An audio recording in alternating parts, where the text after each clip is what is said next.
Presented by DNS Entertainment.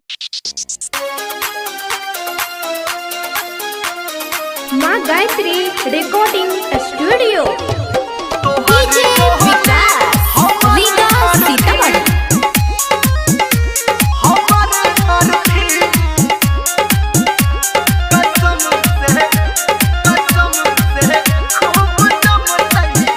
हाथ मेहंदी से सखी सजा ले लिए गे, मन पिया पे अपन लगा ले लिए गे।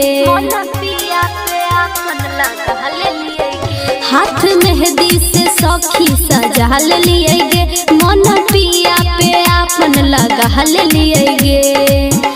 हमार यार खूब कनतई गे। तोहर डोली हमर अर्थी कसम से खूब जमतही गे। तोहर डोली हमर अर्थी कसम से खूब जमतही गे। DJ विकास रीगा सीतामढ़ी। तोहर डोली हमर अर्थी आप सुन रहे हैं सावरिया म्यूजिक। तोहर डोली हमर अर्थी कसम से खूब जमतही गे। बीतल बतिया भूला जो न रे, सपना समझ के झूला जो न रे। सपना समझ के झूला जो न रे। सेनूर लगे वही तू पियबा के नाम के, आ रहबै ने हम कोनो काम के। हमार बात सखी के मनतई गे। तोहर डोली हमर अर्थी कसम से खूब जमतही गे।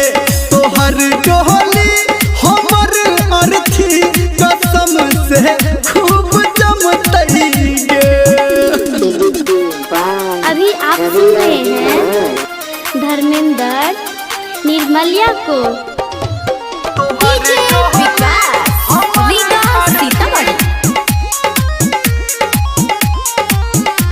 तोहर डोली हमर अर्थी कसम से खूब जमतही गे।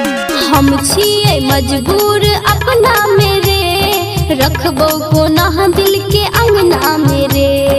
रखबो कोना दिल के अंगना मेरे। हाँ कहो धर्मेंद्र जान अपन खुशी के, आ राइट सन तू छौ दुखी गे।